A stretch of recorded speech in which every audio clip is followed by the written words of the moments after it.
আমার নাম নিফা। আমার আব্বুর মেরে ফেলছে, আমি এটার বিশ্বাস। ভূমিদস্যুদের নির্মম হামলায় প্রাণ হারিয়েছেন ছোট্ট শিশু নিপার বাবা। মুহূর্তেই বাবা হারিয়ে নিঃস্ব হয়ে পড়েছে নিষ্পাপ শিশুটি। শোকস্তব্ধ তার 6 ভাইবোনের পুরো পরিবার। নোয়াখালীর বিচ্ছিন্ন দ্বীপ উপজেলা হাতিয়া। নদী, চর আর সংগ্রামের জীবনযাত্রার মাঝেই বেড়ে ওঠে এখানকার মানুষ। কিন্তু সেই সংগ্রামী জনপদের বুকেই এবার নেমে এলো এক হৃদয় বিদারক ট্র্যাজেডি। স্থানীয় সূত্র জানায়, দীর্ঘদিন ধরে চর দখলকে কেন্দ্র করে 2 গ্রুপের সঙ্গে দ্বন্দ্ব চলে আসছে। থাকার মতো জায়গা না থাকায় স্থানীয় এক প্রভাবশালী ব্যক্তির কাছ থেকে চরের ভূমি কিনে ভূমি বুঝে নেয়ার জন্য গেলে 2 গ্রুপের দ্বন্দ্বের বলি হলেন নিপার বাবা মোহাম্মদ কামাল। ঘটনার পর থেকে ছোট্ট নিপার চোখে শুধু ভয় আর বিস্ময়। বাবার মুখ আর কোনোদিন দেখবে না, এই বাস্তবতা সে বুঝে উঠতে না পারলেও চারপাশের কান্না আর নিস্তব্ধতা তার শৈশবকে মুহূর্তেই ভারী করে তুলেছে। প্রতিবেশীরা বলছেন, বাবার কোলেই ছিল নিপার নিরাপত্তা। সেই আশ্রয় আজ চিরতরে হারিয়ে গেছে। এলাকাবাসীর অভিযোগ, হাতিয়ায় ভূমিদস্যুদের দৌরাত্ম্য নতুন নয়। চর ও জমি দখলকে কেন্দ্র করে দীর্ঘদিন শামসু বাহিনী ও আলাউদ্দিন বাহিনীর সাথে রক্তক্ষয়ী সংঘর্ষ চলে আসছে।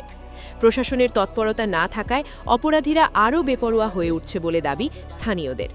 এতে শামসুচরের দক্ষিণ পাশে চরকিং ইউনিয়নের সীমানায় আর উত্তর পাশে সুখচর ইউনিয়ন সীমানায় অবস্থান নেয় আলাউদ্দিন গ্রুপ। এর জেরে 2 পক্ষের সংঘর্ষে 5 জন নিহত হয়, আহত হয় কয়েকজন। আমার আব্বুর সাথে আমার সাথে কোনো কথা হয় না। আমি থাকি চট্টগ্রাম।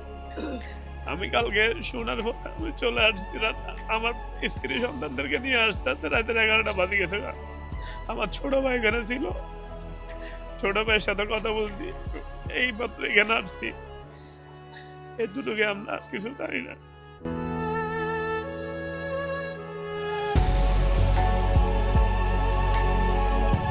আমার আব্বু শুক্রবারে গেছে এখান থেকে, যে জায়গা কিনছে। আজকে কি জায়গাটা মেপে বুঝাই দিবে বলছে, বুঝিয়ে নেওয়ার জন্য গেছে।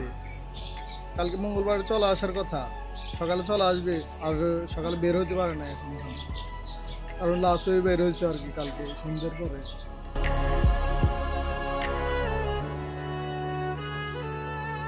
সরকার যদি নতুন জেগে ওঠা চরগুলোকে নিজেদের দায়িত্ব নিয়ে বন্দোবস্ত না করে, তাহলে এই সংঘাত আর লাশের মিছিল চলতেই থাকবে, এমনটাই বলছেন স্থানীয়রা। Desk report, Noakhali news.